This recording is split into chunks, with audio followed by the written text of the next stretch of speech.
उस पर पूरी तरीके से अंकुश लगाने के लिए, इसकी तह में जाने के लिए, उन तमाम बातों को जानने के लिए प्रयास जो है वो किए जा रहे हैं। चाहे अलग अलग तरह की रिपोर्ट्स हम देखें, समझने की कोशिश करें कि हमास और इज़राइल के बीच जो युद्ध लगातार चल रहा है, इसमें अलग अलग तरीके की ख़बरें भी आती हैं, अलग अलग तरीके की जो प्रोपेगेंडास होते हैं वो भी देखने को मिलते हैं। तो अब ये तय करना पड़ेगा कि इन तमाम जो है मामलों में से किस तरीके से इस बड़ी सच्चाई को निकाला जा सके और ये सुनिश्चित किया जा सके कि दरअसल इस पूरे खेल के पीछे किसका हाथ।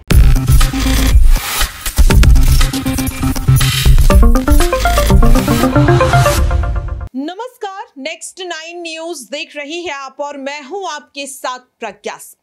केरल में एक बॉम्ब ब्लास्ट ने हर किसी की रूह कपा दी है। जिस तरह से बीते 29 अक्टूबर को केरल में एक के बाद एक 3 बड़े धमाके होते हैं। कहा जा रहा है कि ये धमाके उतने ज्यादा गंभीर नहीं थे, उतने घातक नहीं थे, लेकिन आखिरकार केरल में एक के बाद एक ये 3 बम धमाके क्यों हुए और आखिरकार इनके पीछे असली मास्टरमाइंड कौन है?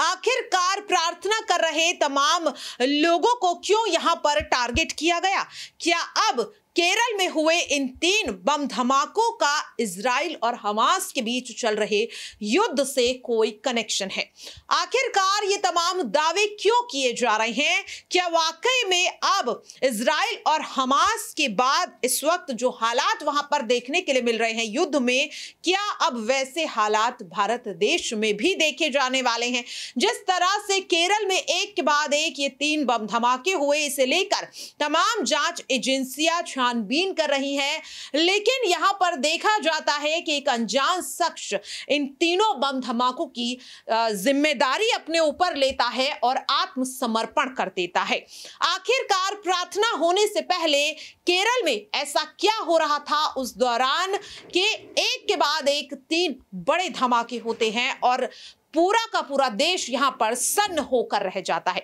यहां पर मेरे सहयोगी अबरार से हम इन तमाम मुद्दों को समझने की कोशिश करेंगे कि आखिरकार क्या वाकई में केरल में हुए इन 3 बड़े धमाकों का इजराइल और हमास से कोई यहां पर बड़ा कनेक्शन है। जिस तरीके से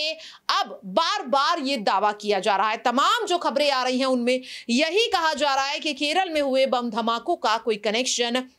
इजराइल और हमास से। अबरार, जिस तरीके से दावे किए जा रहे हैं, एक के बाद एक 3 बड़े धमाके होते हैं, कहा जाता है कि जो पहला धमाका है, जो जानकारी सामने आई है, वो ज्यादा घातक नहीं था, डराने के लिए किया गया था, लेकिन बाद के जो धमाके हैं वो घातक थे और जिस तरीके से हमने देखा भी कि कई लोग गंभीर रूप से घायल हो गए। क्या लग रहा है, क्या वाकई में केरल में हुए इन 3 धमाकों का इजराइल और हमास से कोई कनेक्शन यहां पर हो सकता है?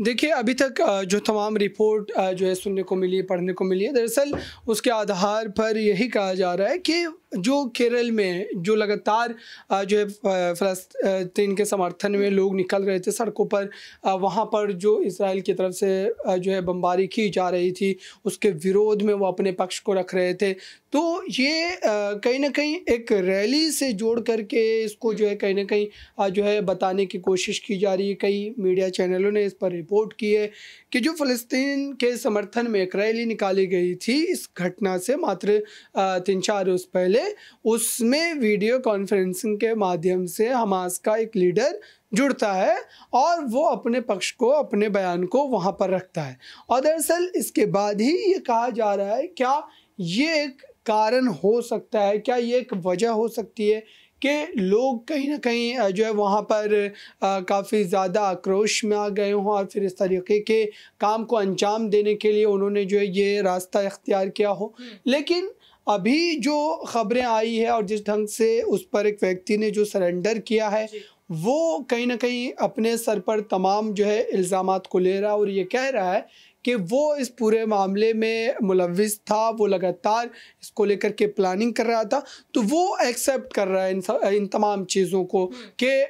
उसने ही ये घटना को अंजाम दिया है। क्या ये हो सकता है कि ये जो शख्स अपने ऊपर इस पूरे मामले की जिम्मेदारी ले रहा है, क्या ये आम जनता का ध्यान भटकाने के लिए तो नहीं है? क्योंकि कई बार हम देखते हैं कि जब इस तरीके के धमाके होते हैं तो जो लोग इनसे जुड़े होते हैं उनके कहीं ना कहीं कह सकते हैं कि दिमाग को पूरी तरह से कंट्रोल कर लिया जाता है, ये कह सकते हैं कि ब्रेन वॉश कर लिया जाता है, और वो कहीं ना कहीं अपने मकसद को पूरा करने के लिए यहाँ पर कोई भी बड़ा जुर्म करने के लिए तैयार हो जाते हैं, इस तरीके के धमाके आसानी से कर देते। तो जो शख्स यहाँ पर जिम्मेदारी ले रहा है, क्या वो वाकई में इसमें शामिल है या फिर किसी असली मास्टरमाइंड को यहाँ पर उस आम शख्स के पीछे छुपाने की कोशिश की जा रही है? देखिए, बिल्कुल ये स्पष्ट बात है कि यहाँ पर जिस तरीके से आसानी से वो व्यक्ति आता है, अपनी तमाम बातों को लेकर के जो अपने पक्ष को आगे रखता है और फिर वो ये कहता है कि उसने ही ये तमाम काम अंजाम दिए, तो जाहिर सी बात है कि कहीं ना कहीं जो है सवाल उठते हैं, संदेह होता है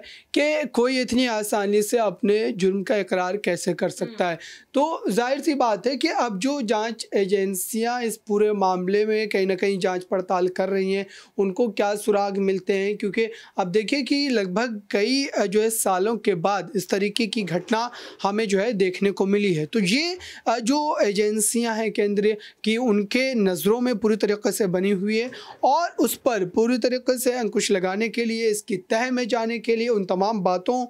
को जानने के लिए प्रयास जो है वो किए जा रहे हैं। चाहे अलग अलग तरह की रिपोर्ट्स हम देखें, समझने की कोशिश करें कि हमास और इज़राइल के बीच जो युद्ध लगातार चल रहा है, इसमें अलग अलग तरीके की ख़बरें भी आती हैं, अलग अलग तरीके की जो प्रोपेगेंडास होते हैं वो भी देखने को मिलते हैं। तो अब ये तय करना पड़ेगा कि इन तमाम जो है मामलों में से किस तरीके से इस बड़ी सच्चाई को निकाला जा सके और ये सुनिश्चित किया जा सके कि दरअसल इस पूरे खेल के पीछे किसका हाथ है। वाकई में देखिए, यहाँ पर जिस तरीके से साफ तौर पर अबरार ने भी ये कहा कि केरल में जो ये बड़े धमाके हुए हैं, इनके पीछे का जो असली मास्टरमाइंड है वो यहाँ पर कहीं ना कहीं अभी भी छुपा हुआ है। अब ऐसे में देखना यही होगा कि जिस तरीके से अब हमास और इजराइल के बीच चल रहे युद्ध की कहीं ना कहीं कह सकते हैं एक जो आंच है वो अब भारत देश तक पहुंचती हुई नजर आ रही है। हालांकि बार बार अगर बात करें तो भारत देश